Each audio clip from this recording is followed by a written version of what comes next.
Kembali bersama saya dan Wakil Presiden Yusuf Kala. Pak JK, kembali seperti Anda bilang, Anda jalan keluar. Lalu kemudian kita sekarang bicara soal ekonomi yang saya ketemu dua konglomerat. Mengatakan dengan dolar seperti ini menuju ke krisis. Benar apa enggak? Iya, tergantung pengusaha itu bisnisnya apa. Oh iya.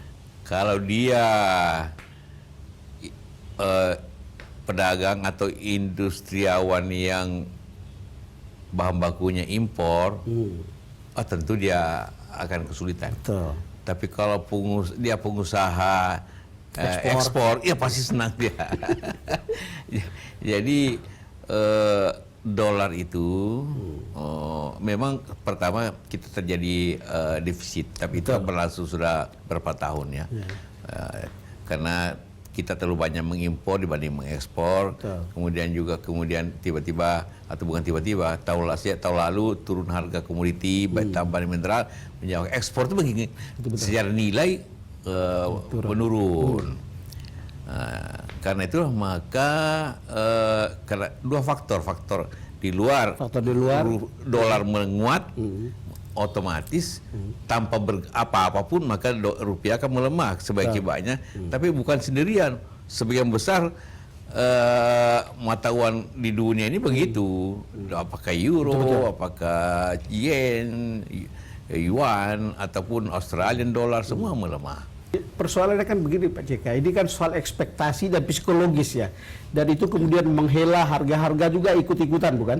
Ya, menghela harga itu karena terutama barang-barang yang diimpor atau bahan-bakunya impor pasti naik, karena itu ya pasti naik. Tapi tidak semuanya. Kalau produk dalam negeri katakanlah beras sudah mulai turun kan, karena atau produk-produk dalam negeri tidak naiknya, mungkin akan inflasi, tapi tidak menimbulkan masalah. Justru yang terjadi di masa ini, daya beli masyarakat menurun akibat pendapatannya karena komoditi turun, kayak karet turun, sawit turun, batubara turun, maka daya beli masyarakat yang multipliernya negatif maka menurun, akibatnya terjadi deflasi justru selama 2 bulan pertama. Deflasi ini adalah karena daya beli yang menurun. Daya beli menurun. Dan kalau daya beli menurun, bagaimana kita bisa ekspektasi pertumbuhan ekonomi kita yang kita targetkan 7%, Pak JK? Di sini fungsinya, karena itu kita akan dorong ialah investasi dalam negeri. Dalam bentuk stimulus fiskal dengan mempercepat pembangunan infrastruktur, listrik, investasi asing. Inilah upaya kita semua mempercepat itu. Dalam alertnya seorang wakil presiden, karena ini kan pembicaraan yang begini itu bisa menentukan kebijakan dan bisa menentukan persepsi. Alert kita sekarang dengan dolar seperti ini gimana? Dolar seperti ini sebenarnya tidak terlalu berbahaya, karena apabila katakanlah kita ingin berusaha memperkuat rupiah, turun ke 10.000, justru akibatnya lebih negatif. Kalau 10.000 hari ini, maka industri dalam negeri akan kesulitan bersaing dengan impor, karena impor pasti murah. Dan kemudian selain pihak ekspor kita nanti sulit bersaing dengan negara-negara yang lemah mata uangnya. Nah, seperti itu. Cuman memang kelihatan ya, kalau lihat dari kunjungan-kunjungan keluar negeri dan investor asing ya, ini promising apa enggak Pak? Sangat promising. Pertama, karena turunnya ekonomi di Thailand, di Cina, mereka ingin keluar. Betul. Kemudian juga karena politik antar Cina dengan Jepang juga di Laut Cina Selatan sulit, maka mereka Jepang tidak investasi banyak lagi di Cina, kan itu juga lari ke selatan, ke Indonesia. Kemudian karena dolar menguat dan rupiah melemah, maka dia menginvestasi Indonesia lebih murah jadinya. Harga tanah secara dolar lebih murah. Gaji buruh, kalau dulu katakanlah gaji buruh itu $250, sekarang sisa 200 dari segi dolar. Dari segi dolar ya. Jadi kalau itu kita lihat promising. Sekarang problem kita kan adalah problem perizinan ya. Yang sekarang saya lihat Pak JK ke BKPM dan itu satu pintu bukan? Dan itu sampai seberapa sekarang kalau Bapak evaluasi? kecepatannya? Iya, sekarang sudah mulai, dan itu kalau kita lihat, saya lihat itu hari itu kayak pasar sudah di BKPM itu, setidak-tidaknya orang mencari informasi dulu. Jadi orang bisnis kan pertama informasi. Jadi informasi sudah lebih baik, kemudian juga perizinan dapat diputuskan di situ, karena di situ banyak staf-staf dari departemen lain yang memberikan kewenangannya BKPM. Maka itu kita bisa memperpendek waktu izin itu, sehingga berarti juga mempercepat proses investasi. Sekarang pemerintah kan mengeluarkan kebijakan ya untuk persoalan-persoalan ekonomi ini. Satu hal yang menarik untuk saya adalah kemudian dibukalah bebas visa ke sejumlah negara. Ini kan quick yield. Iya. Itu hasil cepat kemungkinan untuk bisa datangkan dolar ke sini. Sampai seberapa jauh? Iya, karena dolar yang paling mudah dan tidak memerlukan banyak investasi besar karena sudah ada, yaitu menjual keindahan alam, menjual keindahan Indonesia dalam bentuk meningkatkan wisata, karena itu mempermudah dengan cara membebaskan visa. Dan itu dilakukan oleh negara-negara yang memang sangat turis oriented, katakanlah Malaysia, Singapura tidak, Turki ataupun Dubai, iya, Jepang malah sekarang juga kita kan bebas seperti itu. Nah, kita harapkan turis asing masuk itu bisa lebih meningkat. Itu berarti meningkat devisa. Dan kelihatannya jendela yang terbuka lebar ke Cina ini kelihatannya. Cina, karena penduduk Cina kan 1,4 miliar. 10% saja, 5% saja ke Indonesia masih 7 juta sendiri. Dibanding dengan 100% orang Singapura, itu baru 5 juta katakanlah. Pak JK, kita jeda sejenak. Pemirsa, kami akan segera kembali. Pak JK, saya sering mendengar Pak JK bicara soal pembangunan pembangkit tenaga listrik. Karena itu adalah darah dari pembangunan dan targetnya sangat besar. Pikiran Anda tentang ini tercapai atau tidak? Gimana? Iya, seperti Anda katakan tadi, listrik adalah kebutuhan semua pihak. Betul. Mau punya rumah butuh listrik, mau telepon pakai listrik, mau bikin industri pakai listrik, atau mau bikin kerajinan semua pakai listrik. Semua listrik. Karena itulah maka kebutuhan listrik kita terus naik terus, baik dari segi kecepatannya, baik dari jumlahnya. Nah, setiap tahun kita butuh tambahan 7.000 per tahun. 7.000 megawatt. Nah, karena itulah maka 5 tahun yang akan datang kita butuh 35.000. Kemudian kita butuh lagi 35.000 tiap 5 tahun. Nah, kenapa itu? Supaya ada pemerataan nasional dan ada peningkatan industri di berbagai tempat, tidak hanya terpusat di Jawa ataupun di Jawa Barat apalagi. Nah, itulah pentingnya kita mempercepat. Kenapa butuh cepat? Karena program yang 10.000 yang lalu waktu zaman saya itu juga penyelesaiannya terlambat karena banyak faktor. Kemudian program yang kedua 10.000 juga pada 5 tahun lalu malah jalannya lambat sekali. Makanya kenapa saya harus tanya ini, karena di masa lalu target seperti itu tidak terpenuhi. Maka ketika Bapak bilang 35.000 megawatt, kayak mission impossible. Nah, kita balik masalahnya, caranya. Kalau dulu itu dibangun oleh PLN 10.000 itu, sekarang PLN dalam 35.000 itu hanya 30%. Tapi 10.000. 70% dibangun oleh pihak investasi dengan investasi swasta dalam negeri atau luar negeri. Swasta dalam negeri atau luar negeri. Jadi bentuknya IPP, Independent Power Production, Producer. Nah, minat investor sendiri tinggi sekali. Tinggi sekali. Jadi saya mendapat laporan dalam waktu hanya 3 bulan sudah hampir 10.000 nanti akan tanda tangan di tahun ini. So pendekatannya agar segera kita memprioritaskan perluasan yang sudah ada, sehingga tidak ada masalah lagi, tidak ada masalah lingkungan lagi, tidak ada masalah infrastruktur lagi. Apabila kita berbicara tentang PLTU. Kemudian kita dahulukan lagi juga mine mouse, jadinya di tambang itu sendiri, sehingga tidak butuh lagi angkutan yang sulit, tapi yang cukup jangkut listriknya. Nah, dengan pendekatan itu saya yakin 35.000 dapat capai. kan pertanyaannya adalah bahwa proses untuk mendapatkan izin usaha atau apa gitu kan lama itu. Kadang-kadang itu kan harus melalui proses tender. Ya. Padahal pemainnya juga sebetulnya tidak banyak banget begitu. Nah, karena itulah maka kita dahulukan perluasan sehingga izinnya mudah. Tidak perlu lagi masalah lingkungan, tidak perlu lagi masalah hutan, karena memang sudah ada di situ. Tinggal nambah lagi sebelahnya tanpa tanam itu. Yang kedua memang izin kita percepat dan kemudian harga kita sudah tentukan. Harga sudah ditentukan. Jadi Iya. kalau orang mau bisnis di situ sudah jelas lah. Jelas. Kalau batu bara katakanlah peltu 7 sen. Udah. Siapa yang mau 7 sen, mari. Kalau sudah ada lahannya silakan jalan. Karena tidak terbayang, ini kan 35.000 megawatt itu kan kalau kita buka kesempatan kerjasama dengan investor asing itu kan dolar yang akan masuk banyak bukan? Nilainya itu 500 triliun. Kalau iya investasi keseluruhan itu 35.000 kalau asumsinya 1,5 juta dolar per megawatt. Betul. Itu kan kurang lebih 500 juta dolar. Berarti ya hampir 600 triliun. Luar biasa, itu sepertiga daripada APBN kita. Sepertiga APBN betul.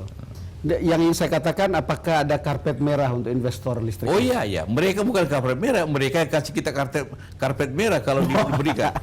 Semua pada saat ke Jepang, ke presiden ke Jepang dan Cina juga, semua ingin listrik. Semua pada datang untuk listrik. Jadi kita optimis karena banyak sekali peminat. Perusahaan nasional juga begitu banyak. Pak JK, saya ingin tanya satu hal keluar dari listrik. Ini soal BBM yang turun naiknya akan diserahkan ke pasar. Ya. Karena ini juga menimbulkan kebingungan. Walaupun kalau kita ke Filipina, ke Kamboja ya sebetulnya sudah naik gitu. Kira-kira bagaimana kalau Bapak lihat yang begini? Ini konsekuensi daripada perubahan kebijakan tentang subsidi. Sebelumnya itu yang ditetapkan harganya. Betul. Karena itu subsidinya yang turun naik. Turun naik, ya. Betul. Sekarang ini yang ditetapkan subsidinya. Harganya yang turun naik. Nah, itu. Jadi karena kita tidak mempunyai tidak mau menanggung banyak risiko subsidi dan kita tidak punya dana subsidi yang besar, maka hanya pemerintah dan DPR juga menyetujui hanya Rp1.000 per liter subsidinya. Karena itulah maka subsidi yang tetap harganya berubah-ubah. Ya. Yang tidak enak itu adalah bahwa kemudian spekulasi di pasar, Pak JK, karena kemudian harga-harga yang lain-lain juga ikut naik, tapi turun susah. Iya. Nah. Tapi bacanya itu berlangsung tidak lama. Mungkin hari ini dinaikkan katakanlah harga-harga barang atau angkutan Rp5. Tapi kalau naik maka yang naik kurang, terpaksa turunkan lagi biasanya. Banyak karena hanya merasa perlu naikkan, walaupun sebenarnya fungsi harga dari BBM itu kan tidak besar sebenarnya. Hanya paling tinggi 20%. Ya. Pak JK, kita jeda lagi. Ya. Pemirsa, kami akan segera kembali. Pak JK, saya ingin tanya soal radikalisme yang sekarang lagi rame diperbincangkan, itu soal ISIS. Langkah pemerintah apa? Iya, radikalisme berasal dari pikiran dan ideologi. Kalau kita bicara ISIS, berarti sumbernya pikiran-pikiran itu di Timur Tengah. Karena memang kultur Islam di Timur Tengah zaman dulu berdasarkan kesukuan kelompok ataupun apa itu kayak Bani, kalau kita sebut Bani Umayyah, Bani Abbasiyah atau Ottoman Utsmaniyah. Jadi memang ada kehalifaan zaman dulu. Tapi itu kan pada waktu negara itu tidak jelas batasnya. Sekarang kan sudah ada nation nation country, nation state, nation state. Maka tentu kehalifaan tidak lagi menjadi hal yang memungkinkan suatu negara yang sudah ada nation state-nya kayak Indonesia, kayak mereka. Tapi pikiran-pikiran tetap ada dan kemudian secara berbentuk secara radikal. Ini disebabkan karena justru sebenarnya sejarah berulang. Sejarah berulang itu karena kita lihat Al-Qaeda. Al-Qaeda itu kan terjadi karena keinginan banyak mujahidin negara-negara untuk membantu Afghanistan. Betul. Dan itu dibiayai oleh Amerika, jangan lupa. Dilatih oleh CIA melawan Rusia. Tapi kemudian setelah dia menang, masuk ideologi. Ideologi akibat merasa ketidakadil dilakukan. Maka timbullah ideologi Al-Qaeda itu yang kemudian melawan sendiri yang mensponsorinya. Kalau kita berbicara tentang radikalisme, Islam itu di Indonesia sangat moderat, sangat moderat. Betul. Karena sejarah yang berbeda. Betul. Di Indonesia, di Asia Tenggara pada umumnya, Islam itu dibawa oleh para pedagang yang sekaligus pendakwah atau pedagang Betul. yang selalu ingin situasi harmoni dan transisional. Nah, berbeda dengan di Timur Tengah, banyak dengan kekerasan zaman dulu. Ideologis, Bukan saya ideologis, tapi banyak terjadi dengan perang. Karena itu di Indonesia kan tidak pakai perang. Jadi, nah itulah yang terjadi, yang berkembang ulang. Tapi kemudian disebabkan juga karena lemahnya negara-negara di Timur Tengah, sekali lagi akibat negara-negara besar. Coba lihat kenapa timbul di Irak. Karena sendi-sendi struktur negara Irak hancur, setelah Amerika menghancurkan Saddam. Nah, atas nama demokrasi, tapi menimbulkan sangat otoriter. Sama terjadi di Syria. Di Syria negara-negara Arab sekitarnya membantu pemberontak Syria untuk melawan Presiden Assad, Bashar Assad yang otoriter. Nah, tapi kemudian ideologi masuk, bergabunglah kedua kelompok ini, Irak dan Syria itu menjadi radikal. Ya melawan, termasuk melawan sponsornya. Ini yang terjadi. Kita itu tidak. Cuma yang kampanye radikalisme itu, kampanye kehalifan itu karena lewat internet, banyak yang meminatnya. Dan sekarang di radikalisme kita itu makan korban tadi, kenapa kemudian internet akhirnya situsnya ditutup, diblokir. Pandangan Bapak? Iya, tidak perlu seperti itu. Jadi saya sudah minta Menteri Kominfo untuk memperhatikan kontennya terlebih dahulu, membuat panel, membuat suatu independen, memeriksa kontennya masing-masing situs itu. Kalau memang ternyata situs itu radikal, ya harus dibubarin sebelum menjadi meluas. Tapi kalau hanya bersifat informasi, ya semua koran juga memuat informasi itu kan. Nah, Anda punya media juga memuat informasi itu. Bagaimana memisahkan antara yang radikal dan bukan ya? Ya satu bersifat kampanye, satu tidak kan. Itu bisa. Dan satu mengajak, yang lain memberitakan. Pak JK, saya ingin kembali lagi ke soal posisi Jokowi JK. Karena ada pertanyaan apakah Jokowi JK itu akan memanage ini sebagai sebuah pemerintahan yang kuat. Karena dua-duanya tidak punya partai langsung untuk memimpin begitu. Pak JK, jawaban Anda. Ya, memang saya dengan Pak Jokowi uniklah bahwa kami ini boleh dikatakan profesional. Tidak pimpinan partai, pimpinan partai, jadi diterima sebagai profesional. Nah, karena itulah kami harus menjaga keseimbangan politik di dalam. Nah, itu tugasnya, harus memberikan keseimbangan politik dan harus bagaimanapun, sebagaimana saya katakan politik adalah pilar demokrasi dan demokrasi adalah dasar negara, maka partai politik pendukung harus dijaga eksistensinya dan jaga harapannya, tujuannya untuk bangsa ke depan. Seperti itu. Ya, ini kan seperti nanti akan on off itu masalahnya. Ya, kembali lagi. Selalu akan hilang timbul. Iya, keunikan demokrasi Indonesia bahwa tidak terjadi oposisi frontal, tapi selalu timbul pandangan-pandangan yang berbeda apabila ada masalah kasus yang dianggap berbeda. Karena harus di-manage seperti itu, diselesaikan seperti itu. Ya, karena begini, secara awam orang selalu berpikir mestinya partai pendukung itu all out untuk mendukung sebuah pemerintahan.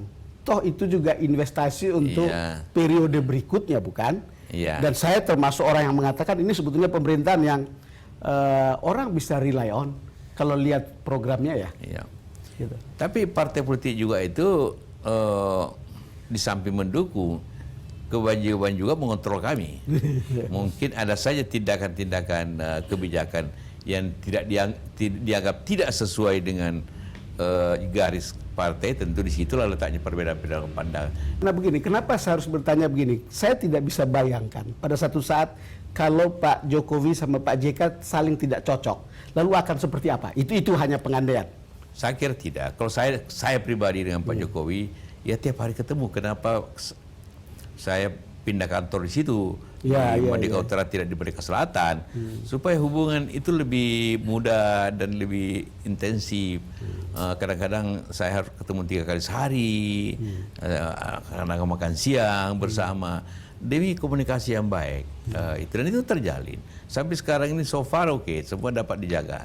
Ya, semua dapat dijaga. Ya. Lalu kemudian kalau saya lihat sekarang Pak JK sebagai Wapres berubah, tidak seperti Wapres yang dulu begitu Pak JK. Apa yang terjadi? Banyak pertanyaan begitu. Justru belajar dari pengalaman, saya tetap menyadari bahwa sebagai Wapres tentu harus membantu Presiden. Dan untuk membantu Presiden itu janganlah timbul kesan ada 2 matahari. Ada 2 matahari. Kita harus tetap berusaha bersama-sama. Dan Pak Jokowi tentu menganggapnya juga normal seperti itu, dan selalu juga kita sama-sama menjalankan pemerintahan dengan baik. Tentu beliau memberikan polisi utama, tapi saya melaksanakannya kebijakan itu juga dengan bersama-sama menteri yang lain. Kita jalankan seperti itu. Tujuannya demi kemajuan bangsa, itu aja. Pertanyaan terakhir. Jadi sekarang Wapres yang benar atau dulu jadi Wapres yang benar? Dua-duanya tergantung kondisi. Saya prinsipnya ialah bahwa Presiden Wapres membantu Presiden. Ya memang kadang-kadang juga ada yang perlu dijelaskan pada waktunya. Kalau Presiden tidak sempat menjelaskan, saya harus jelasin. Ya mungkin pada masa lalu mungkin dianggap orang tidak biasa. Tidak biasa. Nah, karena itu dibanding dengan sebelumnya kan. Nah, karena itu saya harus mengembalikan kepada situasi yang lebih baik lagi.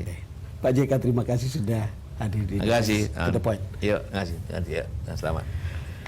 Pemirsa, demikian perbincangan saya dengan Bapak Wakil Presiden Bapak Yusuf Kala. Terima kasih atas perhatian Anda dan kita akan jumpa lagi pada DBS To The Point episode berikutnya.